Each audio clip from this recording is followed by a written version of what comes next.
buenas tardes a todos. Seguimos con el reto de la hora 2 y dándos las gracias que en un domingo por la tarde, con este sol que todos necesitamos, estemos aquí. Vamos a absorber, aunque sea a nivel mental, el sol para irlo expandiendo.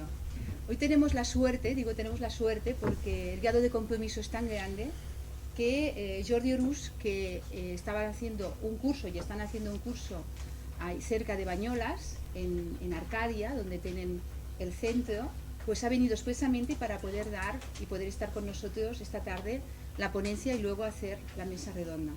O sea que os presento a Jordi Orús, muchísimas personas ya lo conocéis, él es el que sacó adelante la revista Tanor, que además hoy hemos tenido la suerte de que nos han obsequiado con una revista para cada uno. Esta revista ha sido durante los 18 últimos años pues una revista que nos ha sacado, como decía, hacia un nuevo paradigma, hacia las cosas que son más novedosas, tanto desde el punto de vista espiritual, ecológico, a todos los niveles de autosostenibilidad, de muchísimas cosas, y que al mismo tiempo ahora han creado la corporación Sinapsis, en el que en el reto de la hora 1, la rama Arjuna de la Sociedad Teosófica, ya nos adherimos dentro de la área espiritual, que supongo que poco a poco irá teniendo cada vez más. Ya nos explicará alguna otra cosa más en la mesa redonda cuando hagamos, si alguien tiene más interés de conocer. Y hoy, porque lo quiero decir exactamente como lo que va a presentar, el alma planetaria en la autarquía global es la ponencia que nos va a dar, y sin más dilación paso a que hable Jordi. Gracias. Gracias por vuestra presencia. Como veis, es un tema suficientemente complejo como para hacer la siesta.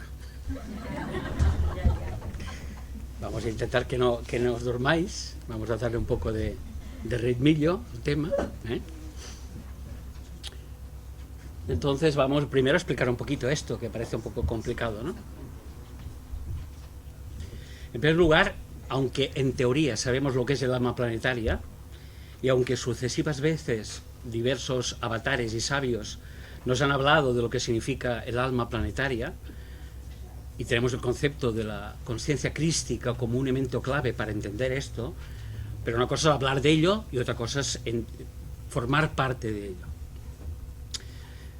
Vamos a intentar explicar todos los procesos por los cuales cuesta llegar a ese punto de formar parte de esa conciencia global, y que al mismo tiempo, por un aspecto de consecuencia, es un sistema autártico, es decir, lo que los ecólogos nos hablan sobre que los sistemas tienen que ser autosostenibles, que de alguna forma hacen un ciclo completo y que por lo tanto todo aquello que producen como residuos al mismo tiempo es absorbido para crear una nueva vida. En realidad la naturaleza es así, no estamos hablando de nada extraño. Lo que pasa, de nuevo, lo mismo, una cosa es hablar de ello y la otra cosa es ser consistentemente, crear una estructura que permita un sistema autártico y autosostenible. En realidad somos la única raza de la Tierra, somos la raza humana, que somos los responsables de que ese aspecto de responsabilidad la podamos asumir, pero el ser humano todavía está en gran medida adormecido, no está todavía en un estado de despierto consciente, y como consecuencia, dentro del proceso evolutivo, genera cantidad de consecuencias que todavía no nos permiten alcanzar ese estado. Sin embargo, es el reto de la hora, es el reto de la hora, el tomar conciencia para provocar que esa actitud y esa responsabilidad sea asumida por el máximo número de personas en la Tierra, para que podamos crear la masa crítica necesaria para que esta opción sea una realidad y no solo un aspecto ideológico.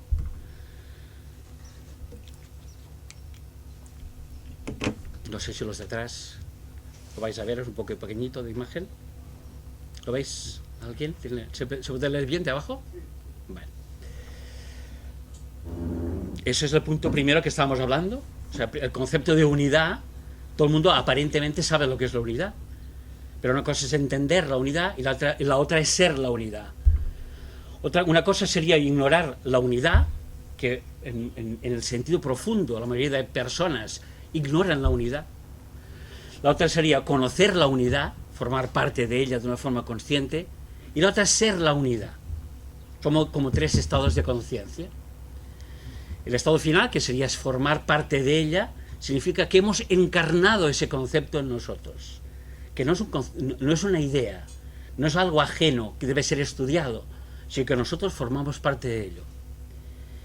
¿Esto qué significa? Pues que cualquier decisión, cualquier pensamiento, cualquier forma de actitud que realizamos en la sociedad tiene como base, debería tener como base la comprensión de esa unidad. Si no, en realidad sabemos sobre la unidad, pero no formamos parte de ella.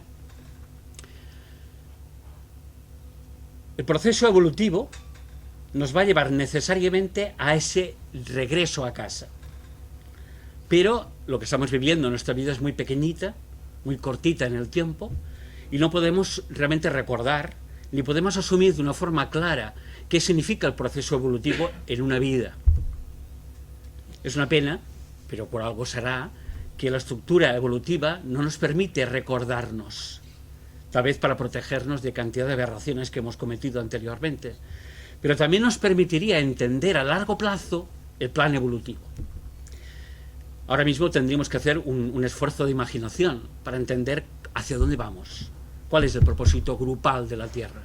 Sería el alma planetaria, sería esa unidad encarnada, realmente encarnada.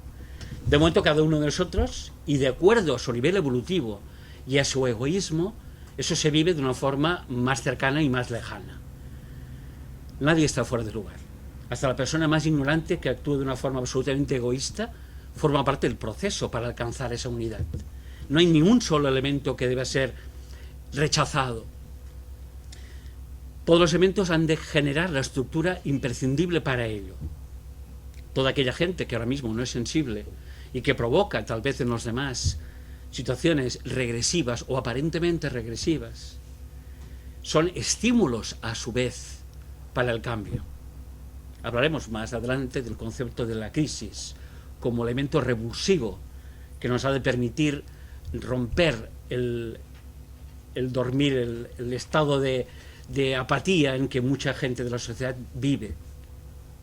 Por lo tanto, ¿cómo nos va a extrañar que las crisis existan? Son un elemento clave para eso, ¿no? La unidad, para que exista la unidad, debe existir la polaridad. Cualquier cosa está construida con el concepto de los pares de opuestos.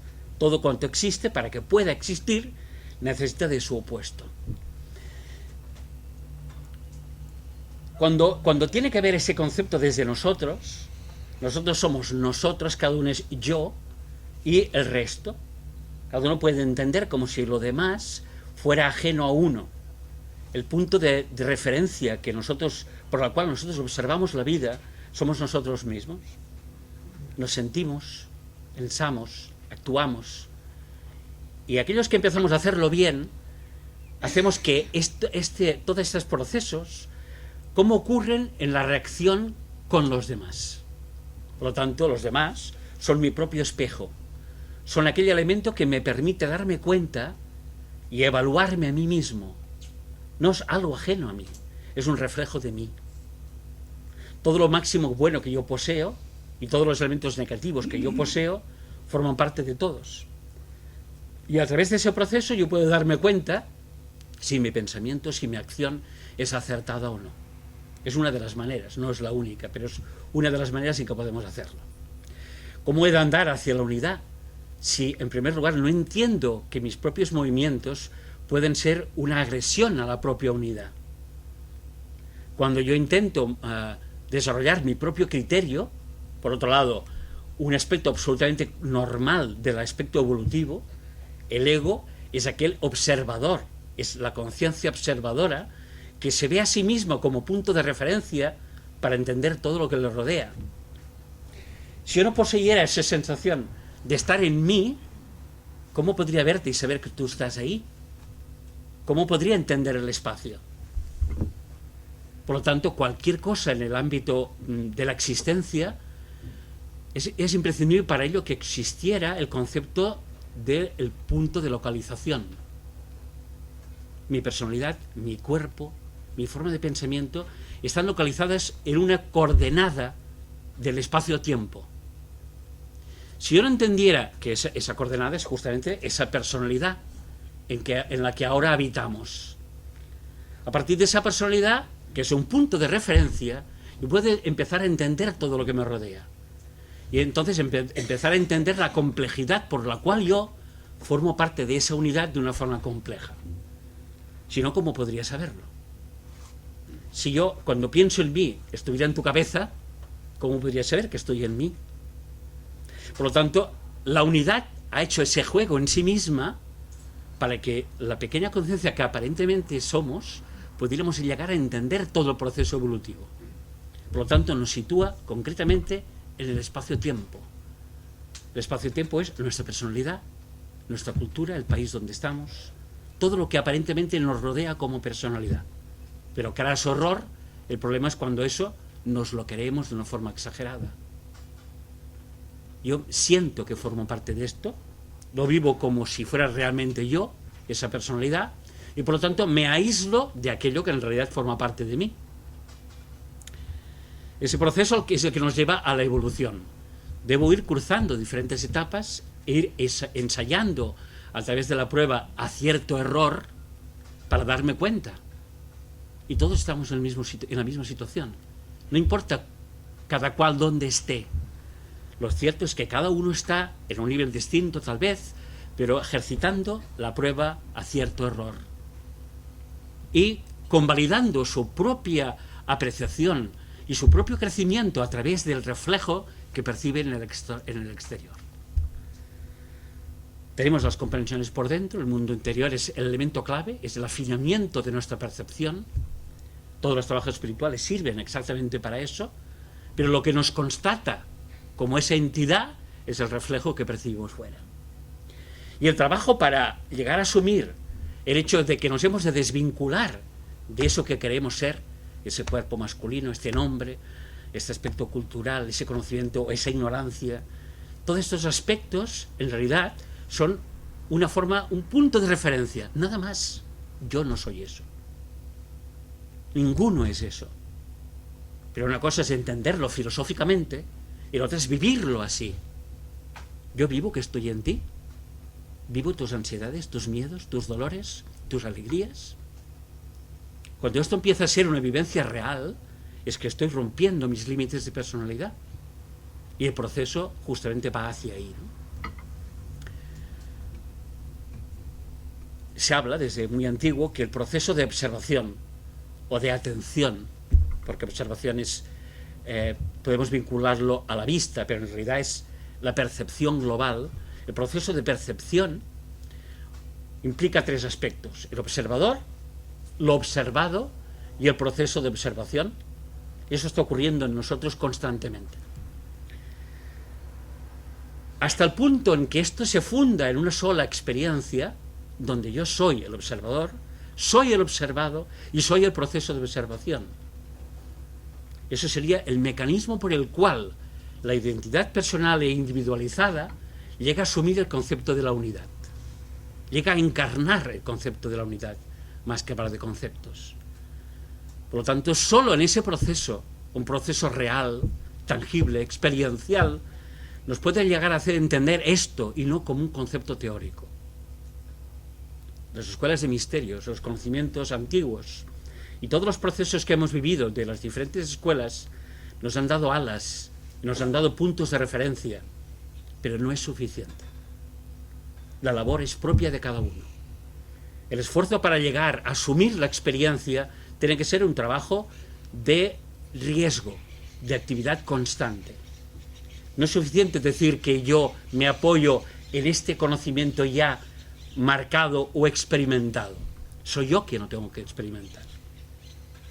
No me sirve de nada afiliarme a algo y al mismo tiempo quedarme al margen de la experiencia. Este es un punto importantísimo si lo que queremos es alcanzar ese aspecto de la unidad.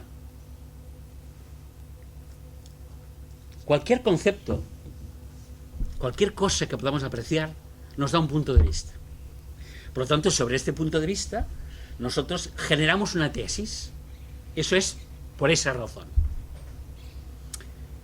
Pero si profundizamos un poco más, nos daremos cuenta de que cualquier tesis que seamos capaces de formular existe una antítesis, una idea absolutamente opuesta, un concepto completamente al revés. Y esto sería un principio para hacer una auscultación de mi propio concepto de unidad. Cuando yo hago este proceso, incluyo a la vez la parte de antítesis.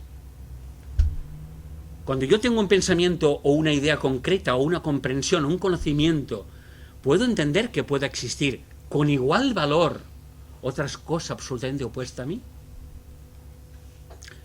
La evolución genera movimiento a través de ese proceso. Tesis, antítesis y síntesis. Cada paso evolutivo significa la unión de dos elementos en oposición. Sin embargo, cada vez que nos asentamos en un punto de vista, de nuevo, tal vez esa síntesis volvería a ser una tesis. ¿Nos damos cuenta? Por lo tanto, aquí, ¿qué se nos indicaría? Pues que el proceso de renacimiento y de muerte es constante. No frena nunca. Si vivimos adecuadamente el proceso hacia la unidad, este aspecto debería ser algo bien enraizado en nosotros. No debe ocurrir un proceso ajeno o casual o accidental. Debe ser algo que nosotros entendamos. Como personalidad, desde mi ego, yo desarrollo una comprensión. Pero esa comprensión es una visión solo de la realidad. Para hacer crecer mi comprensión, yo puedo entender que existe ese otro punto en oposición. Lo aceptaré. Hurgaré en profundidad para saber qué lo rechaza en mí. Porque claro, si yo defiendo un punto de vista, ¿cómo puedo defender lo opuesto?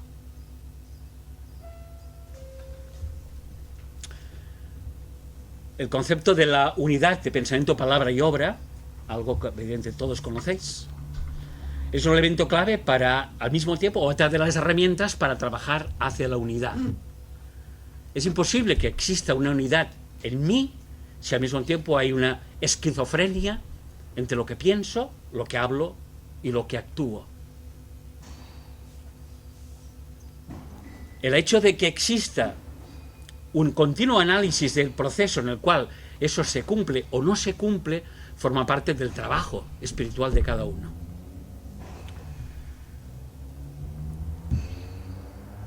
Todo lo que nos ocurre o que estamos generando en nuestro mundo es una causa.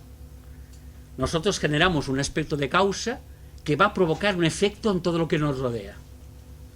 Por lo tanto, en la medida que más profundamente nos impliquemos en algún concepto, más penetramos y más raíces construimos.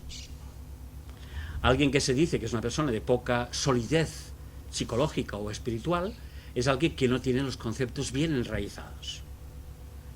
Esto, para una perspectiva psicológica y de un cierto nivel, es correcto. O sea, la persona necesita enraizarse. Es imposible que no ocurriera un enraizamiento para el desarrollo de lo que hemos de alcanzar. Pero, sin embargo, ¿podemos entender que ese enraizamiento al mismo tiempo nos traba, nos limita, rompe posibilidades, impide aspectos de crecimiento verdaderos y profundos? El mundo psicológico es un elemento clave para nosotros. En realidad, sabemos que lo que existe es pensamiento. Todo lo que estamos viendo ahora mismo, toda la materia, todo lo que podemos definir ahora aquí entre todos, cada uno lo hace a través de su mundo perceptual y por lo tanto de su pensamiento.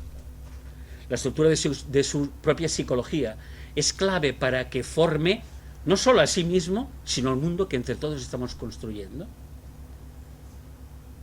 Lo cual significa que si queremos otro mundo con más valores, todos supongo que tenemos una ambición sana de intentar encontrar soluciones mucho más interactivas, más maduras para la humanidad, pero al mismo tiempo hemos de entender que ese proceso ha de surgir de nosotros, de nuestra psicología, de nuestra humanidad, no de la de los demás. Es evidente que en la medida que yo hurgo en mí mismo, yo penetro también en ti. En la medida que yo encuentro los misterios que subyacen dentro de mí, yo estoy en tus misterios. Comprendo profundamente tu razón. encuentro tus motivaciones, siento tu sensibilidad, pero solo en la medida que yo soy capaz de romper mis barreras. Esa formación psicológica es clave para eso. Al mismo tiempo nos expresamos de las dos maneras. Decimos que el mundo formal es una consecuencia del mundo mental, pero lo estamos construyendo nosotros. Y son dos cosas paralelas, o son la misma cosa en realidad.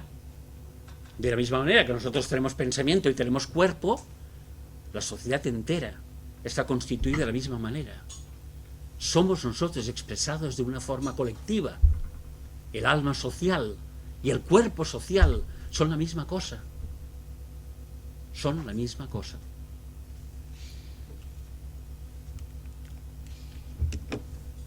Vamos avanzando con esos conceptos, que muchos ya son conocidos por todos, pero vamos dándoles un cierto matiz para llegar a los puntos finales, que son los que verdaderamente nos interesan. Rapidito, porque el tiempo pasa.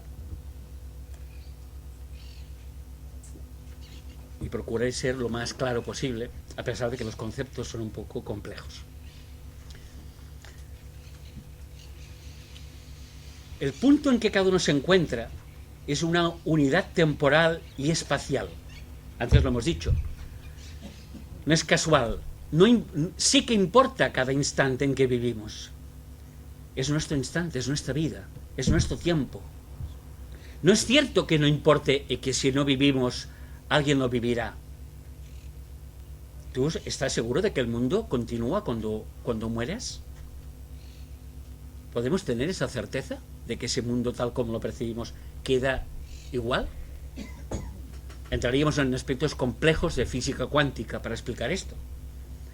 Pero fijaros que la oportunidad tiene que ver con el instante en que vivimos. Para que podamos entender esto bien, significa que el instante que ahora vivimos, solo existe por nuestra determinación. No es algo ajeno. No es algo que puede ser o no. ¿Has venido aquí? ¿Ha sido el último instante que has decidido venir? ¿Es casualidad? No importa si hubieras venido o no. Si eso lo aplicamos a todos los momentos de la vida, veremos que en realidad es súper importante. El instante que vives es único, es irrepetible. Y no hay opción. No es posible pensar que estuvieras aquí y qué estaría pensando en otro lugar. Pues no serías tú. No sería ese instante, no sería esa acción.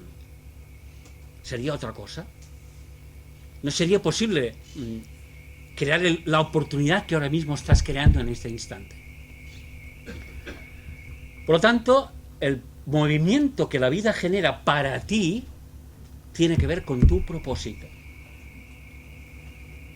Eso significaría que un propósito con despropósito, una idea no clara, una acción imprecisa, determina que el proceso que vives tiene la misma cualidad que tú generas. Si queremos un mundo de claridad, ¿a quién pretendes exigirle la claridad? ¿A los demás? ¿Al mundo? ¿A la sociedad? ¿A los políticos? ¿Quién va a generar la claridad que tú precisas? La claridad está en ti.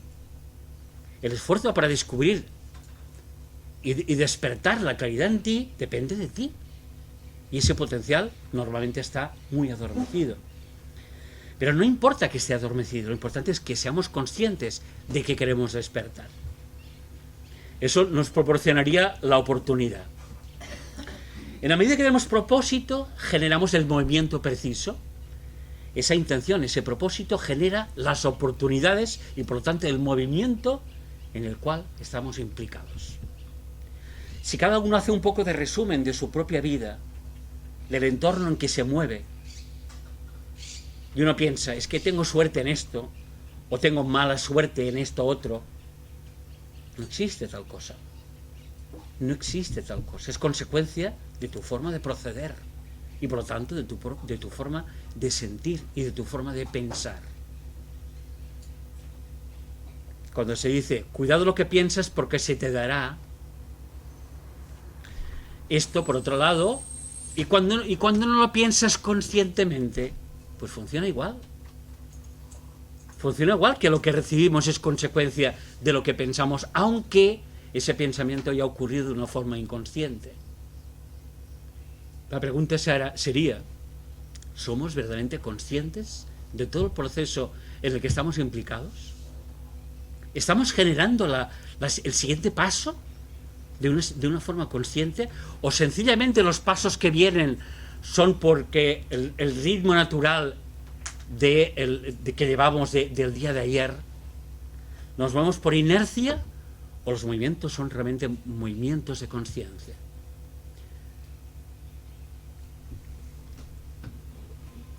Si queremos alcanzar un proceso de expansión de la conciencia, todos los procesos que estamos diciendo y que entendemos que son profundamente importantes y que sería menester muchas horas de trabajo para dilucidar, explicar en detalle, no solo la comprensión de los conceptos, sino la aplicación de las formas en que estos procesos pueden suceder, con más acierto, con menos acierto, de qué manera podemos enraizar muchos de estos puntos y como consecuencia impedir los movimientos inconscientes que suceden continuadamente. Esto sería la oportunidad que decíamos antes, que estamos trabajando continuamente y nos generamos la oportunidad que ahora mismo vivimos. Y esto nos situaría cada vez más en vivir el presente, que lo hemos oído tantas veces, sobre lo que significa el presente, la conciencia del instante, que es la única verdad posible. El recuerdo del pasado, la proyección del futuro, no nos acercan a esa plenitud que es el instante actual, el instante de ahora mismo. Y esto, cuando no estamos atentos, se nos escapa. ¿Y cuántas veces estamos atentos? ¿O cuántas veces nos olvidamos de nosotros mismos, del observador en nosotros? Porque la acción que hacemos, una cosa es ser consciente de la acción y la otra cosa es ser consciente de aquel que hace la acción. Yo soy consciente de mí mismo cuando hago una acción. Soy consciente de mí mismo cuando pienso mi pensamiento.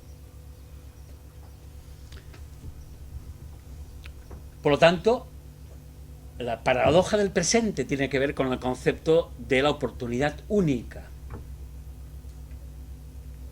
Cuando habéis oído también en los evangelios que se habla del Hijo unigénito de Dios, qué absurdo es ese, cuando al mismo tiempo todos somos hijos de Dios. ¿Qué se nos quiere decir? ¿Que es que hay uno que es unigénito y los demás son hijos de descastados? ¿Cuál es la causa de esa palabra aparentemente compleja? Pues que la oportunidad única, la experiencia única es tu propia vida, es tu experiencia única, y tú eres el Hijo unigénito de Dios, sin posibilidad de que puedas compararte a nada ni a nadie. ¿Esto se entiende, la oportunidad? ¿Estás asumiendo la responsabilidad que eso significa? Es como si la continuidad de la vida solo dependiera de ti. ¿Es posible que eso se pueda entender? ¿Que la vida solo depende de ti? ¿Podemos entender eso? Pues que es un proceso automático, que más allá de mi participación o mi intervención, eso sucederá, continuará en el tiempo. ¿Hay seguridad de eso? ¿Por qué? ¿Los análisis? ¿La historia? ¿Qué es la historia? Y si te hubieran inventado, imagínate que ahora apareces en el mundo y te dan toda esa explicación, como algunas películas esas de ciencia ficción, donde les imbuyen un recuerdo del pasado. ¿Qué es ese pasado? ¿Qué importancia tiene? ¿Cuál es la solidez de esa información?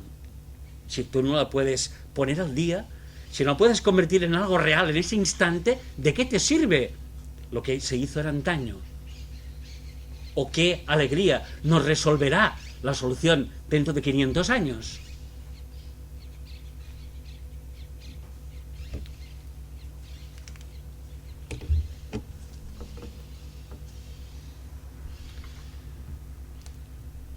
El cuerpo planetario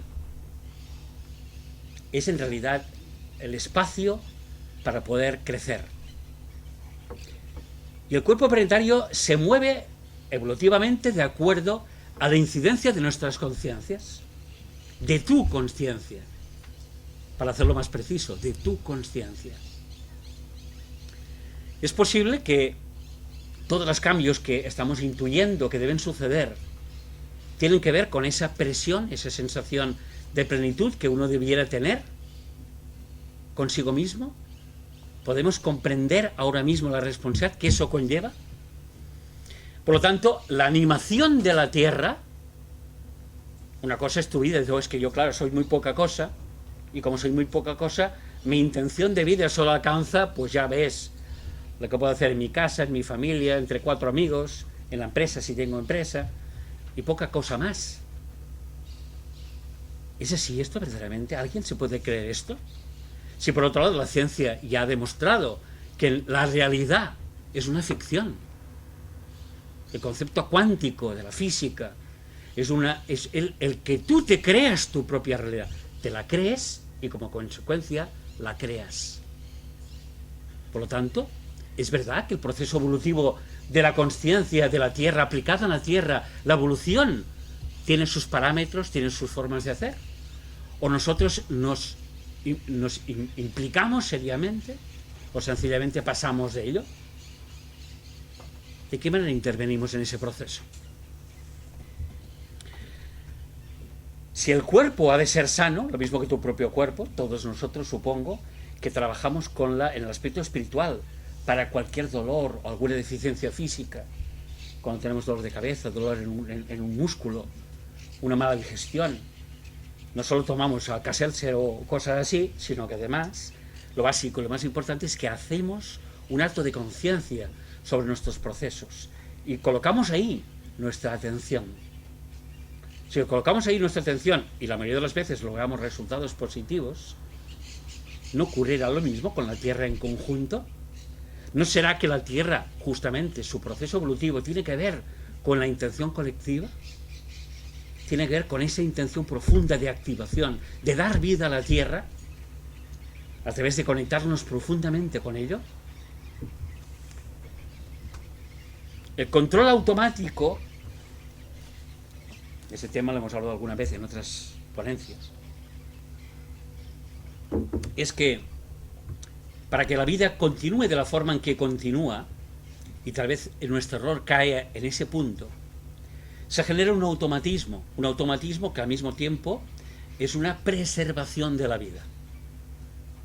Los señores del karma, todas las entidades sutiles que trabajan para todo lo que existe, su misión es generar la conciencia suficiente para que las cosas no decaigan, para que se mantengan en un estado mínimo de conciencia.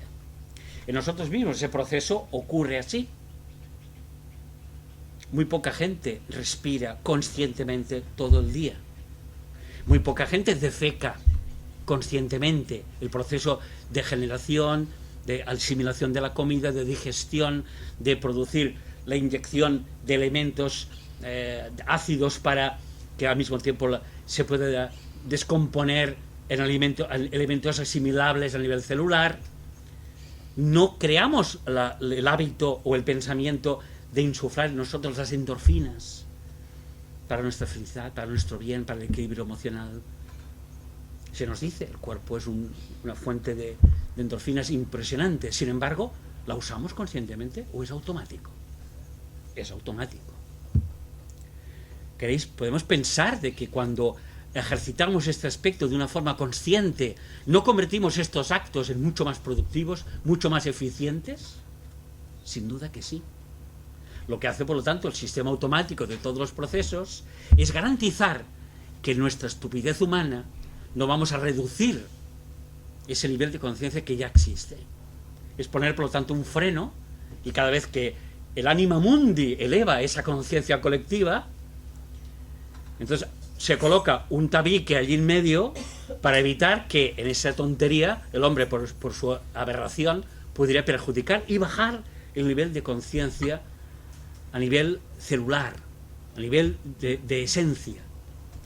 Por lo tanto, nuestro movimiento sería desde este momento, desde este muro que protege el automatismo hacia lo excelso. Y aquí está nuestro trabajo. ¿Estamos trabajando para este aspecto excelso? ¿O nos mantenemos ligeramente por encima del automatismo?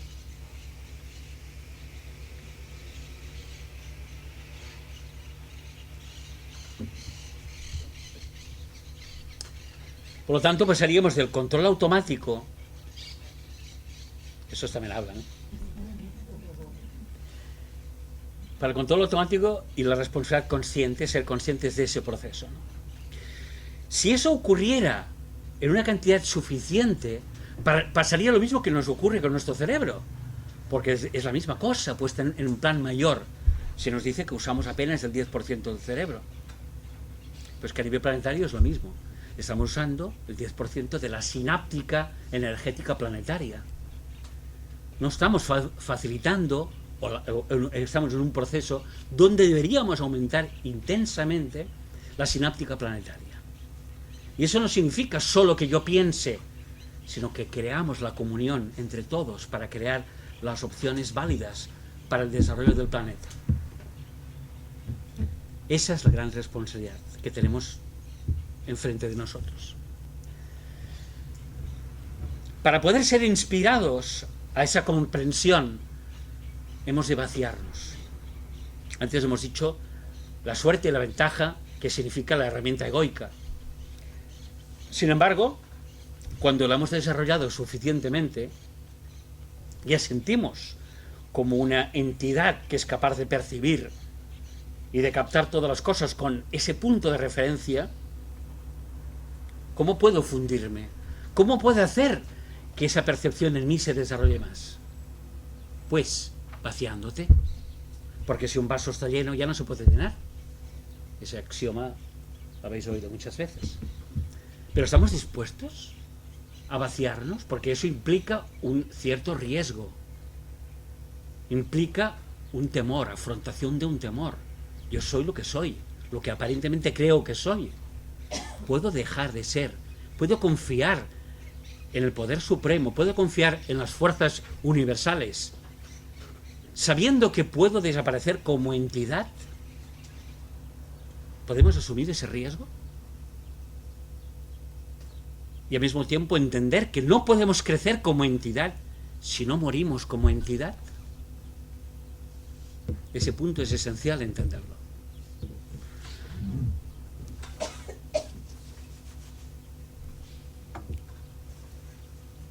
Podemos tener un estado de pureza natural porque hemos trabajado en otras vidas, o porque somos gente inocente, o somos gente pequeña. Pero la pureza puede ser alcanzable. Podemos volver a un estado de inocencia primigenia. Y ese vacío del que estamos hablando significaría ese proceso en el cual yo me vacío de mí mismo para retomar otra vez esa inocencia de niño, esa inocencia que me ha de permitir alcanzar los cielos. Solo por esa manera, este aspecto de pureza que yo me trabaje y que pueda tener, que pueda trabajarme, podré volver y poder alcanzar el paraíso perdido. Eso al mismo tiempo tiene que ver con la vinculación. El religare de la religión tiene que ver con ese concepto. ¿Cómo puedo hacer que en mi vida exista permanentemente un estado donde yo estoy frenando mis impulsos humanos en ese sentido egoico y estoy permitiendo continuadamente que nuevas percepciones, nuevas inspiraciones me alcancen, me penetren y me posean? Hablamos de una posesión espiritual. Hablamos de una posesión consciente. El sistema automático ha generado un sistema de posesión en nosotros, de nuestra personalidad. Y era correcto hacerlo así. Y no va a ocurrir ese proceso de cambio sin nuestro permiso. Sí hay posesiones incorrectas, hechas por magia negra y por muchos otros aspectos. Pero el auténtico cambio en el cual vamos a ser canales de entidades superiores solo es posible a través de esa abertura y de esa pureza que podemos lograr en nosotros mismos.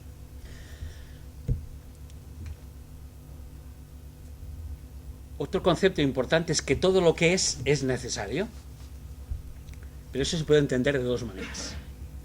Lo que es necesario, por lo tanto, a mí me va bien que las cosas sean como son. Y por lo tanto, yo asumo que las cosas son como son y no hago nada.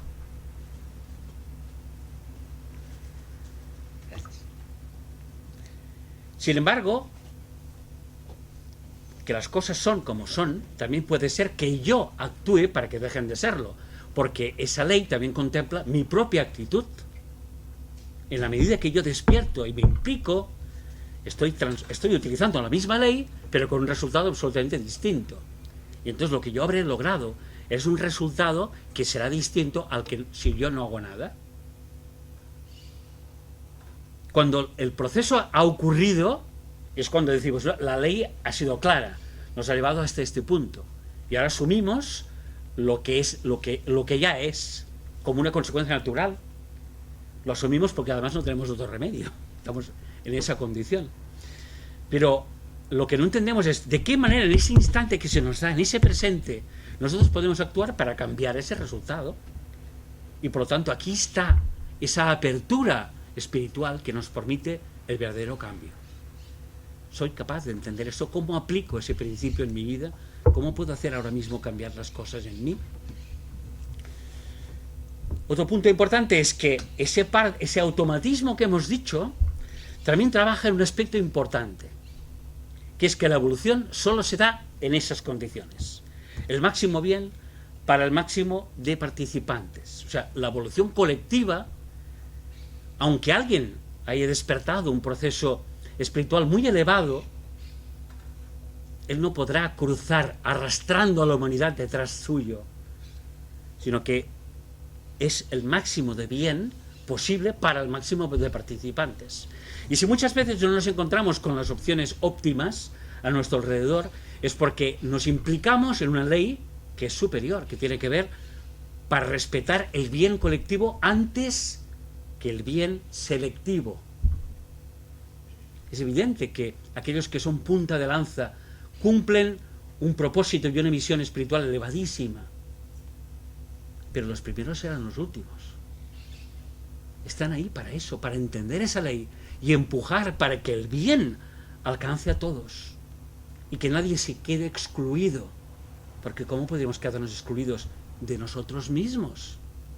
Si todos los demás somos nosotros mismos, ¿cómo podríamos quedarnos excluidos? Es como si dejáramos una pata porque está adormecida, dejamos una pierna atrás, sería absurdo. Empujemos todos para que este proceso suceda de una forma correcta. Y para ello buscamos un elemento de trabajo, sería la sincronicidad. ¿Cuál es el momento? ¿Estamos en el momento preciso? ¿Estamos en el lugar preciso? ¿Estamos haciendo el trabajo que se requiere o no?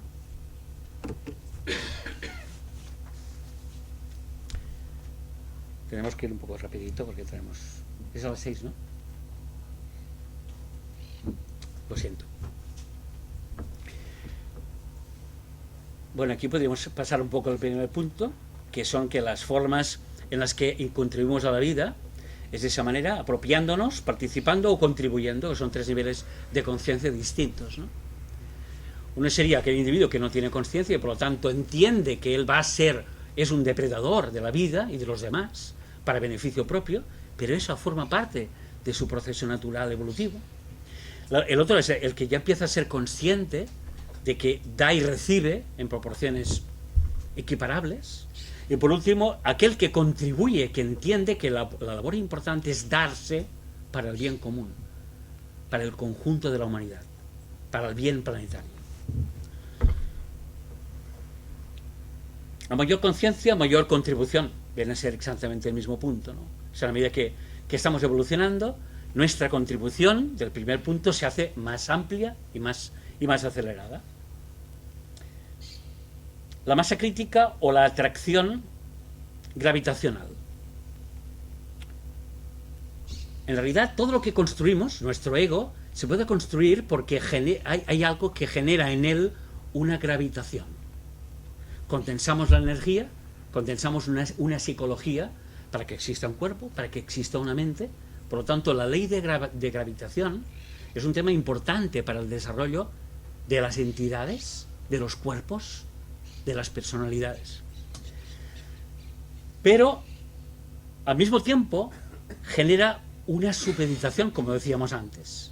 Aquel que no entiende ese proceso se siente atado al cuerpo, se siente atado a la personalidad, porque ha sido necesario Y ha sido gracias a la ley de la gravedad que ese proceso ha sido posible. Sin embargo, él tiene que entender que su obligación es zafarse, es romper esa ley de gravedad.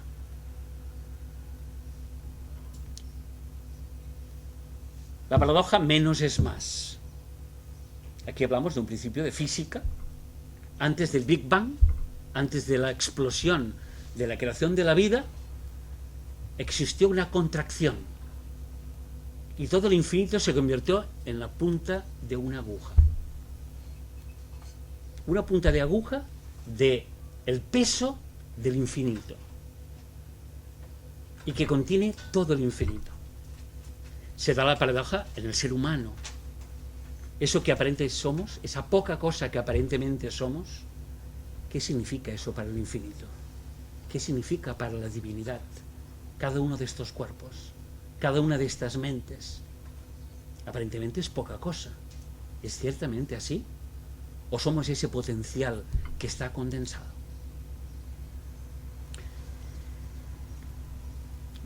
Eso implica otro aspecto importante, que es el que nos vamos a entretener un pelín para explicarlo.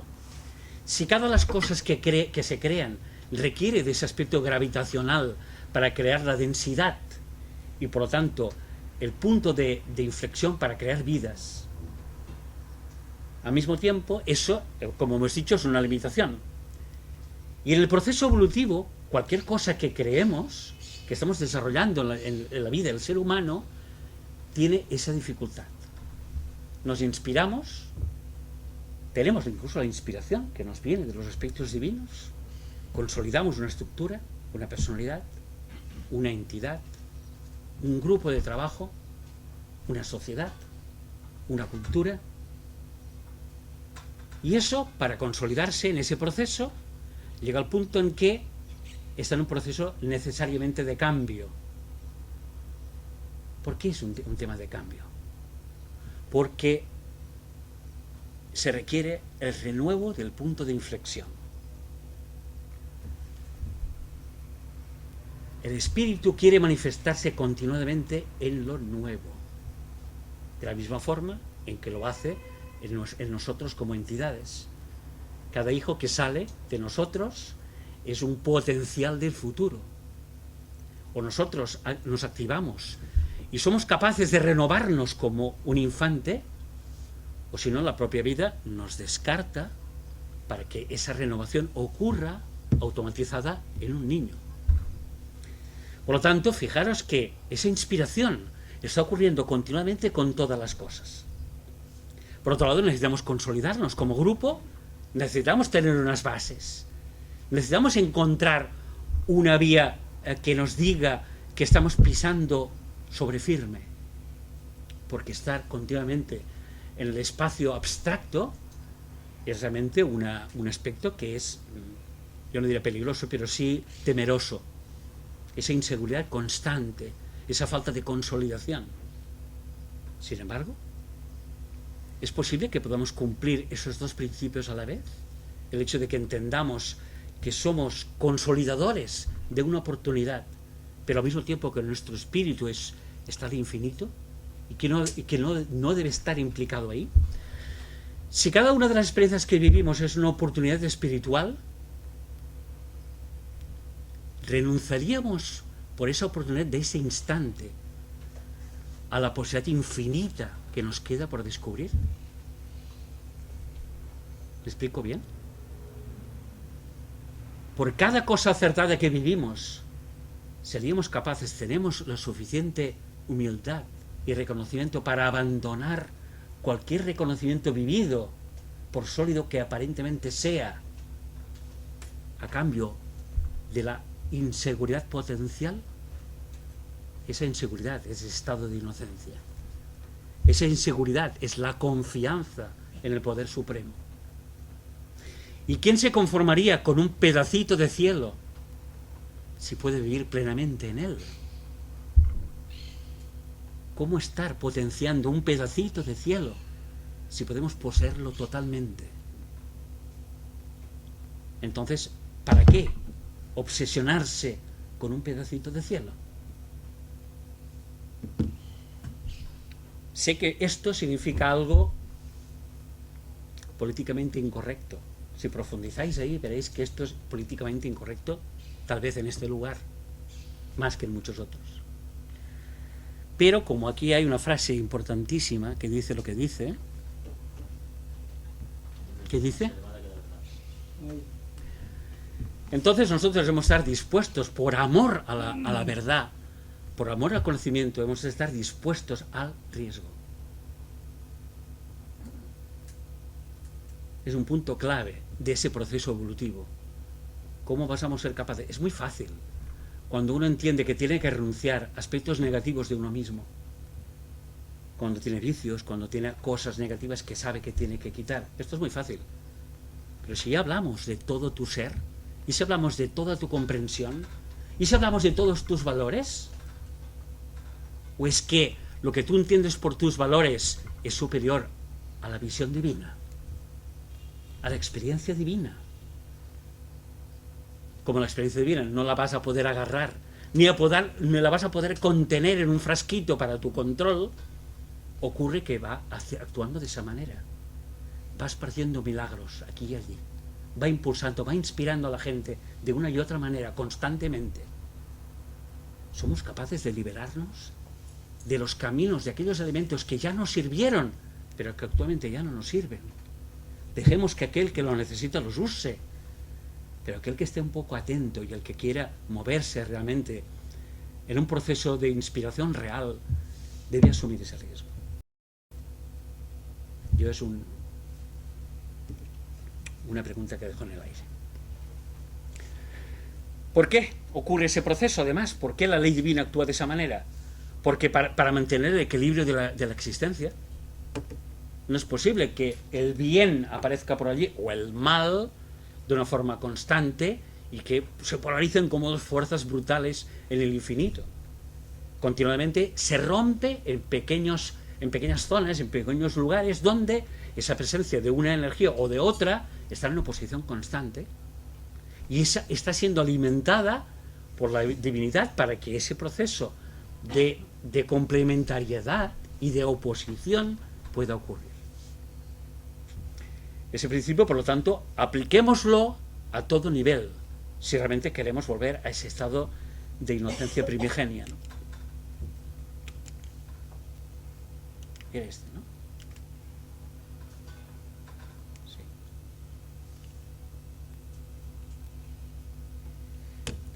Por lo tanto, aquí hablaríamos, si todo este proceso se llega a incorporar y a entender bien, significa que aquello que se acerca más a la autarquía, es decir, a un proceso en el cual existe como concepto la sostenibilidad pura, de hecho estamos metidos ahí.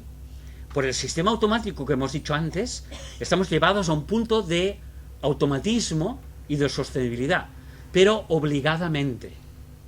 De aquí que nos llega el proceso de las crisis.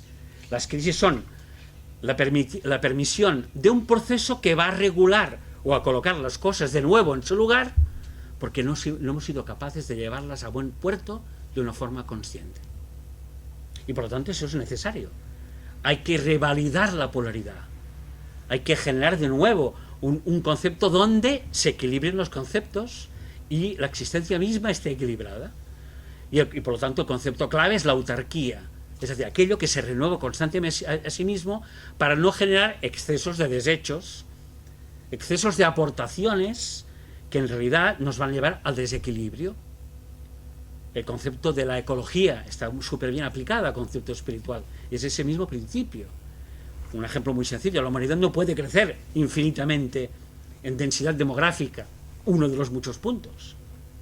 Es absurdo, la Tierra tiene una capacidad de absorber no solo el hombre, el ser humano, sino su actividad, que no es el ser humano. ¿Y cuál es la actividad del ser humano que quiere desarrollar?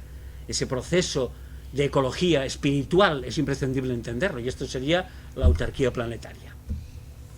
La justa medida. Nada se destruye, todo se transforma. O sea, los procesos de crisis que debamos vivir o no están dentro de ese proceso. Eso significa que tenemos que tener una psicología adecuada a ese proceso. Nosotros debemos ser los primeros que nos hemos de permitir morir. Porque por otro lado nos empujan muchísimo al concepto de intentar sostener nuestra vida. Cuando hablo de vida no me refiero solo al aspecto físico, me refiero sobre todo al aspecto psicológico, mi forma de pensamiento, mi visión, la mía, la que yo tengo. ¿Cómo puedo renovarme si no dejo de ser ahora mismo el que soy?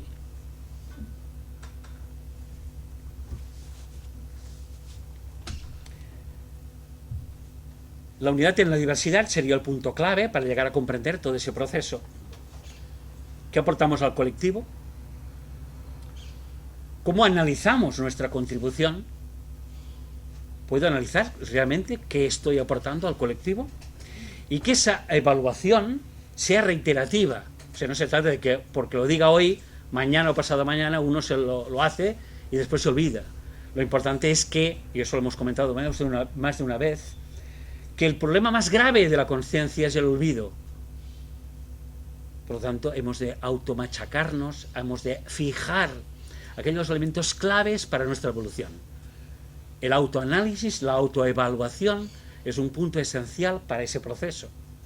Voy a hacer continuamente un proceso de evaluación de mi propio ser en todos mis ámbitos, intelectual, emocional, físico, económico, en todos mis aspectos. Y eso nos dará, si lo hacemos con rigor, nos dará muchas luces sobre nosotros mismos.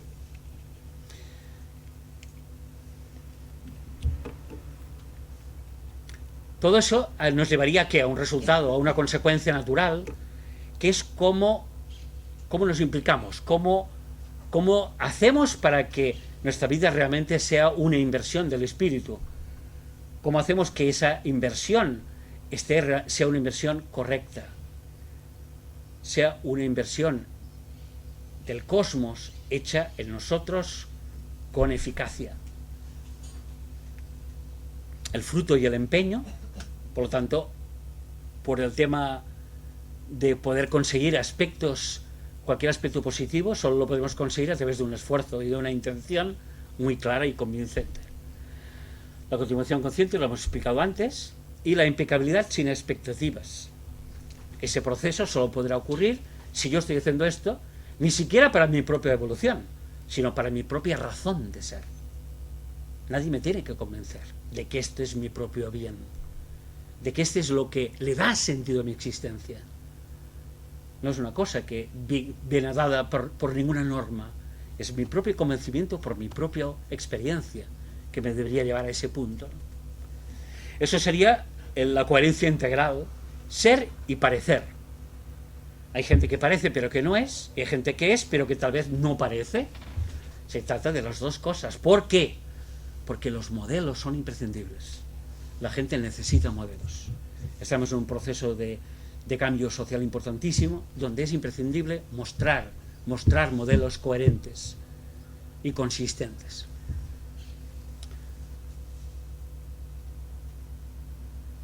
Por lo tanto, sería que fuera coherente nuestro mundo personal con nuestro mundo laboral, con nuestro mundo familiar, y el trabajo consistiría en que todos estos elementos de coherencia se fueran trabajando de una forma profunda.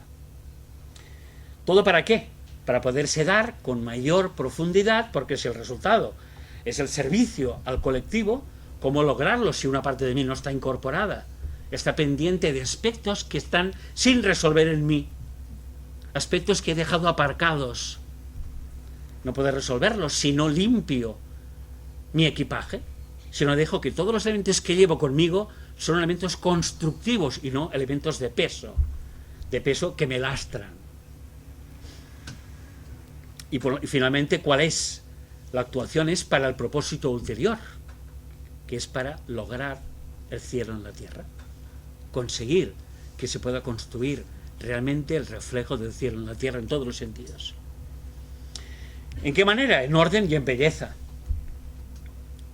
Diríamos aquí de una forma sencilla y rápida, porque se nos acabó el tiempo.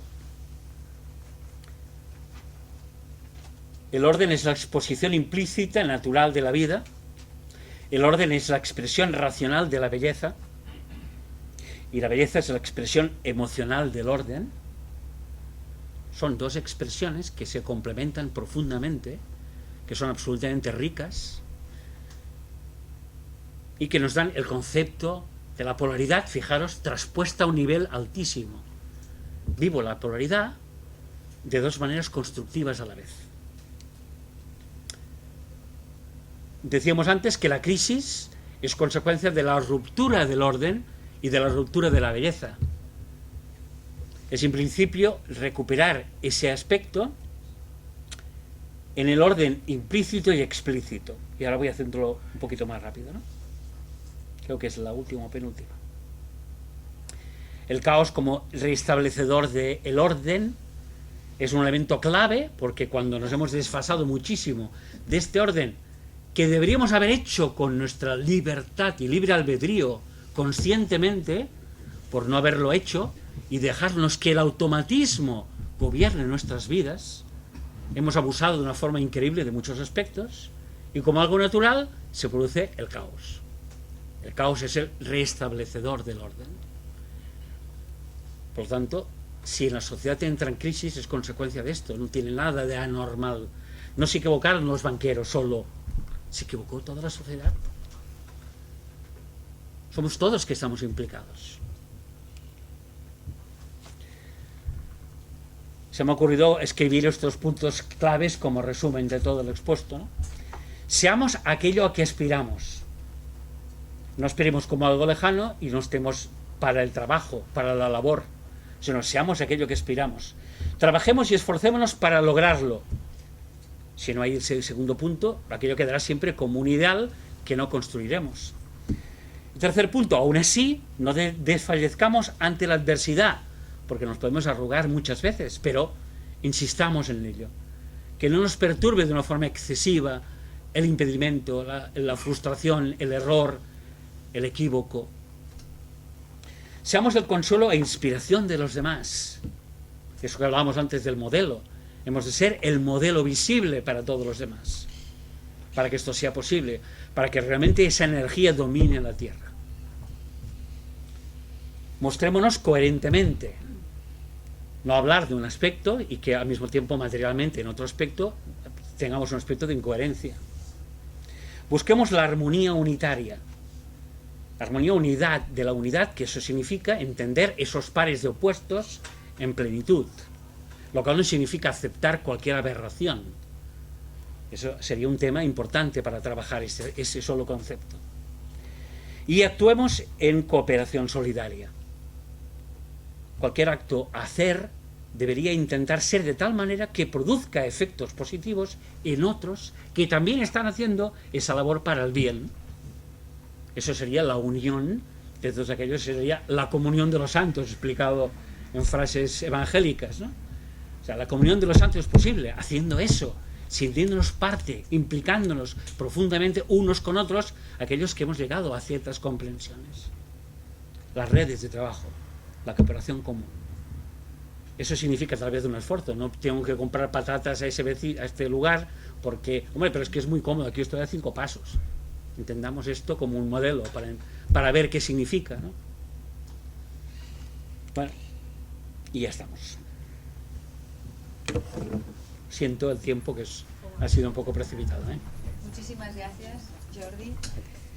Siempre nos encanta y realmente es fantástico. Bien, si os parece, ahora haremos los grupos y tenemos todos ya las preguntas. Él nos ha dejado 3 preguntas, hay 3, en las que tenemos media hora para poder hacer el coloquio. O sea que hacemos ahora un momento de pausa y ya nos reunimos, si os parece, ¿vale? Y luego ja seguimos. Espera, que faig la campaneta només perquè se sentin.